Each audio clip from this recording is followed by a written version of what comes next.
Hey guys, welcome back to the channel. Alright you guys, so this video is going to discuss literally everything that happened this weekend from Saturday Night Main Event, Evolution to Raw, and I'll be honest with you, it's probably going to heavily focus on Evolution because it was such a good PLE, but we're going to get into all of them. So let's start with the very first one, Saturday Night Main Event. And honestly, it wasn't great. There wasn't a whole lot going on. There wasn't a whole lot to talk about. It was just a decent show. One thing that I will say is I am glad that Big Jim got his moment and his spotlight. Because I think that is way past deserved. He showed out. He impressed me thoroughly, and so I hope, because I know there's rumblings that they are going to link him and Jay back up, and I hope before they do that, Jim really gets a singles run and a singles title shot, because he never really had that. When Jay and him split, he got hurt and he never really had that moment until this is his first moment. So I hope that that continues a little bit before they link him and Jay back up, because I don't think they need him and Jay right now in the tag division. I think that the Raw tag division is lacking a little bit, but I think it could be better with better booking. And so I hope before they do link them back up that Jimmy gets his time to shine, basically, kind of like Jay did. And Jay's still shining on Raw as a singles competitor. So I think right now they just need to leave them separate, give Jimmy his spotlight, give Jimmy his time, and then they can link back up later on. But I will say that I think the plan for SummerSlam is definitely going to be Solo versus Jacob Part 2. We saw the Samoan Werewolf return at the end of the match and pretty much take out Solo's entire family. And so I definitely think that is going to be on the horizon so that Jacob can kind of get some revenge on Solo for taking his title the last time. Again, something else that happened, of course, was Miss Bianca Belair showed up and she looked fabulous. She was announced as the special guest referee for the Jade and Naomi fight, which I absolutely love that dynamic because we know the issues that the big three have had. And so to throw Bianca back in there, plus there's no Evolution without Bianca. Honestly, she's such a top star now. Even hurt, I think she needed some kind of way to be in it, and they did that, so I love that. And then I will say, I don't know what's going on with Seth. Honestly, I really don't. There's been so many conflicting reports, and I'm not gonna speculate. But I am gonna say that whatever is going on, if it is an actual legitimate injury, that I hope that he can come back. I hope he can be healthy and healed, and he is not out for a long time. And I have a hair in my eye, so just ignore me. But I hope that he is going to come back stronger. I hope he's not going to be out for a long time, because honestly, the Seth storyline, him turning heel, his faction has been just fantastic for TV. And Seth is a pivotal part of Monday Night Raw. It's not called Monday Night Rollins for no reason. He is a pivotal part. He brings so much passion and energy and excitement to wrestling. And so, whatever's going on with him, I hope that he is healing and he is good. And I can't wait to see him back on my TV. But the whole purpose, I feel like, for Saturday Night Main Event was Goldberg's retirement. And I want to say that I was very critical of this from the beginning just because I don't think it needed a title. And I still don't think it needed a title. So that's why I was critical. But I will say, after watching it, I am very glad he did kind of get his little last ride off into the sunset. But I don't like how they did it. I think it was a little disrespectful how they did it. Number one, his walkout with his son, that was a cool moment. That was, I don't care if you're a Goldberg fan or not, that was cool as shit. But he got in the match. It was actually a better match than I expected, honestly. Um, and then he lost, of course, because he wasn't gonna get the title. And then he was starting his little retirement speech, and they cut him off. Like, the whole purpose of this event, honestly, was so that Goldberg could have his retirement match in his home state, with all of his family and friends around him. And you cut the man's speech off. And I know that live it wasn't cut off, obviously, but like, there are Goldberg fans that tuned into this at home because they wanted to see his like last hurrah, and you cut his speech off. Like, that's disrespectful to me. I didn't like it. Personally, if I was booking this Goldberg last ride match, I would have not put the title in it at all. I would have left the title alone, and I would have just had Gunther versus Goldberg because they already had history. Gunther disrespected him, so they already had history. They didn't need that like extra piece for the title. And I would have let Goldberg win, to be honest with you. I mean, Gunther has lost to a couple people. He lost to Jay, he tapped out to Jay. Pat McAfee, he won against him, but Pat kind of went toe to toe with him for a while. So a loss to Goldberg in a retirement match, I don't feel like would have affected Gunther a whole lot. They don't really know how to book Gunther anyways, I feel. So I don't feel like if he would have lost that match, it would have really mattered. So I personally would have left the title out of it, and I would have put Gunther versus Goldberg and had Goldberg win for his last hurrah. It was in his home state, and he's never lost there. So you just let this man go out on an L in his home state where he never lost and cut his speech. I don't know, it just didn't sit right with me. But regardless, that's what happened, and I can't change it. But let's move on to the PLE that we really want to talk about, Evolution, because Evolution was the best PLE by far this year. Like, it was fantastic. And if anybody had any doubt that these ladies could show up and show out, you don't have doubt now. And if you do, you're dumb. Like, I'm just going to be honest with you. You are absolutely dumb if you think that women's wrestling is not at the peak moment. Um, it was great. It was overall great. There was not a dull moment in that PLE. There is not a moment where I was like, I need to get up and get a drink. I need to get up and go to the bathroom. I didn't want to miss a single second of the action. It was fantastic. Becky, Bayley, and Lyra started off the show. Those three were great together. Not surprised that Becky won. I had a feeling she was going to retain just because I think she's going to carry that title to SummerSlam. And I think that's the right call. I think Becky coming back, being a heel, getting that title has really elevated that title and kind of made it matter a little more than it did before. And as we saw on Raw, Lyra's going to be facing Becky at SummerSlam for that title again. So we're going to get Lyra and Becky 2.0. And I think that that is probably the best choice just with SummerSlam so close, because you don't have time to build another storyline with somebody else. However, I will say I'm surprised it's not Bayley. I feel like Bayley had a little better of a reason because Becky took her out, took her spot at WrestleMania. Lyra and Bayley, Becky's already fought. So Bayley kind of had a better motive. So I'm surprised it wasn't her. But either way, I know that Lyra is going to do well in the ring with Becky. She always does. So I think that was a good choice for either one of them to be her opponent at SummerSlam. I still feel like somehow Bayley will be involved. I don't know if she's going to cost Becky the title, but I feel like there has to be some kind of Bayley aspect in that.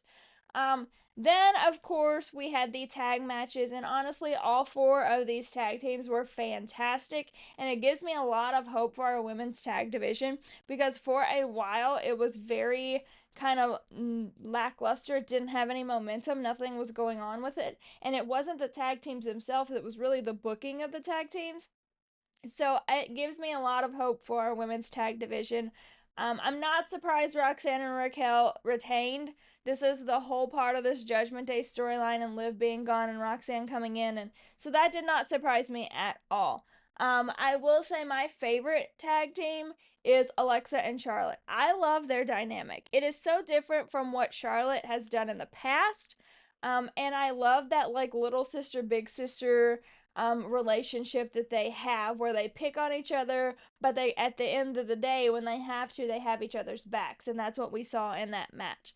My favorite moment from the entire match, though, honestly, you guys, was when Kairi and Asuka were in the corner throwing their own little rave to everybody's theme song. Like they were vibing to everybody's theme song, and I absolutely loved that. They bring a lot of fun energy to wrestling, and I really like that. So I kind of hope they stay together as well. Even though I love Asuka as a singles competitor, I think they're more needed in that tag department right now. And my NXT girlies with Zarya and Soul showed up, and shout out to Soul because she had three matches in the weekend with Raw, with Friday Night SmackDown, and then she had the Great American Bash, and then she had Evolution. So shout out to her. She killed it this weekend, and I'm excited for our NXT girlies because they're killing it. Then we had Trish and Tiffy. Again, no surprises here. I feel like everyone knew Tiffy was gonna win. I didn't think at all Trish was gonna win, and that's no shade to Trish. I just think Tiffy's holding that title to SummerSlam to face Jade for sure. Because if the title changed hands, it doesn't really make sense for Trish to go against Jade. There's not really any history there. There's not really any connection there. So no surprise that Tiffy stayed on Tiffy top. But what I will say is Miss Trish Stratus will be fighting when she's 135 because that woman showed up, showed out, and did not miss a step. She freaking killed it, and she could still go toe to toe with anybody on the roster. I am convinced. And you know what? Honestly, Booker, put her on my screen because I'm never going to complain about Trish Stratus being on my screen. So that was a good match. I really liked their dynamic that they had, but no surprises for me at all. Then we had the chaotic mess of Jade and Naomi, with Miss Bianca being the referee. And I am not surprised that this match slayed as much as it did because the chemistry that the big three have is honestly so fantastic and I love it. But what I will say is I love that I knew this match with Jade and Naomi was going to be good. But I love the fact that they added Bianca and added this little like piece of mystery into it because we still don't know where Bianca lies. She's not keen on Naomi and she doesn't love Jade either right now. So I love that they added that little bit of mystery in there. And we got tables and we got chairs and we got trash cans and kendo sticks and people going through monitors, and it was a chaotic mess that I absolutely loved. I am not surprised that Jade Cargill won. That was my prediction from the beginning, for a different reason, because I thought that Jade was gonna win, then go to SummerSlam, beat Tiffy, and Naomi was gonna get her revenge there. But the WWE laughed on me. But overall, I'm not surprised Jade won because the WWE is still wanting Jade to be seen as this like powerhouse, this force to be reckoned with, which she is. So I am not surprised at that at all. I think that the WWE did that to feed into our thoughts that Naomi was going to cash in at SummerSlam. And like I said, they laughed at us. Um, then, of course, we had the match with Rhea and Io. Oh, I forgot JC and Jordan. I always forget them. Let's talk about JC and Jordan. So, JC and Jordan, honestly, I was a little surprised here. I thought Jordan was going to win this belt. I was not surprised by the Blake Monroe turn.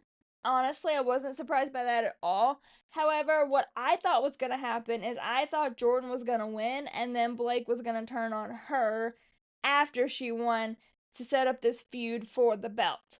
But seeing JC retain and having this little run that she has is honestly refreshing because she has been in it for a while. She was, kind of second fiddle in Toxic Attraction because Mandy Rose was the champion, and so to have her be like getting her own moment and her own time to shine is really fantastic.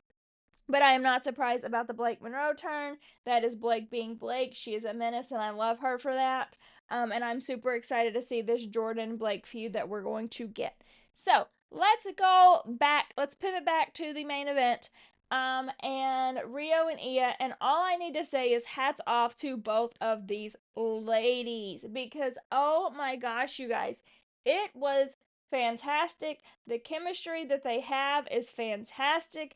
When the ref got taken out and they went off script and Io was jumping off 80,000 feet. It was amazing. It was honestly so good. Like, best match of the night by far. And I love these two. The chemistry that these two have is crazy fantastic. Like, they just feed off each other and make each other better, and I adore that from them. But then the shocker of the night, you guys, Naomi cashing in her Money in the Bank briefcase and winning. I did not think this was gonna happen. There was like a 1% chance in my mind that this was gonna happen. I was determined, and I was like, yeah, Naomi's going after Tiffy's belt. She's gonna cash in on Tiffy. It's Tiffy, it's Tiffy, it's Tiffy. Got me because Naomi came in like a storm, cashed in that belt, won that championship that she deserved, and I was freaking out. I loved that moment, honestly. Loved that moment because we all I would say 90% of the wrestling community fans thought that Naomi was going to target Tiffy. And to have them pivot like that and surprise us all was amazing. And I loved it. So I loved how that whole match went down. I love the fact that we're going to get Naomi wrestling these two girls at SummerSlam. I think that's a great storyline because if I'm being honest with you, if we take that back and Naomi doesn't cash in and Io retains or Rhea retains, I don't know who they go against because they don't have a long standing storyline. So I loved that the WWE had Naomi cash in and now we get this great triple threat match for the belt at SummerSlam. But what I will say is I hope Naomi holds this championship until WrestleMania. I want her to have a long title run and I want her to do her greatest work because I think she deserves this. She is such a star in every aspect in the locker room, in the ring, her creativity. Like I love everything about this woman and so I love that she got this moment, that she got this time to shine, and I hope that it continues for a while. And hats off to you, Queen Naomi, because I love you and I love that this moment is happening for you. And I cannot wait to see what you do in your title run because I know you're going to kill it and crush it and it's going to be chaotic and I'm here for it. So, Evolution, you guys. I could continue talking for hours on it. I'm not going to, but I could. It was amazing. Again, best PLE. You can't change my mind on that. Then we had Monday Night Raw last night. Honestly, I didn't think anything super major happened besides the ending. We got some matches set up at SummerSlam that we talked about, and then we had the Gauntlet match where we were figuring out who Gunther's gonna face. And I picked CM Punk to win, and I am glad that he won. Shout out to Jay for making that assist and taking out Bronson Reed because of that helped. So I am glad to see CM Punk facing Gunther at SummerSlam. I hope Punk gets that belt. Honestly, like I'll be screaming my head off if Punk gets that belt. But in the end, we had the return of our tribal chief, and I am so pumped to see Roman back on my screen. I definitely think we're gonna get like a Roman J versus Braun and Bronson at SummerSlam, which I love. I also think that they're going to kind of be a pivotal piece in helping CM Punk out. Because I don't feel like Bronson and Braun are done with Punk. Like Seth is never done with Punk, so why would those two be? So I love that dynamic. But I am just happy that Tribal Chief is back. He's on our screen, and he better clock in weekly because we need to see him. And I'm also excited that he's on Raw because he's been on SmackDown for so long, and now we get him on Raw, so that's super exciting as well. It adds another dynamic to Raw that we don't have, which I'm super excited for you guys. But overall, we had a great weekend of wrestling. I'm not gonna get into AEW just because I don't know much about it, but I was following along with the highlights and stuff on X on it, and it looked fantastic as well. So wrestling fans won this weekend. It was a win. But I hope you enjoyed this video. Hope you enjoyed me yapping. And if you do, subscribe to my channel, like this video, comment, and follow me on all socials, you guys.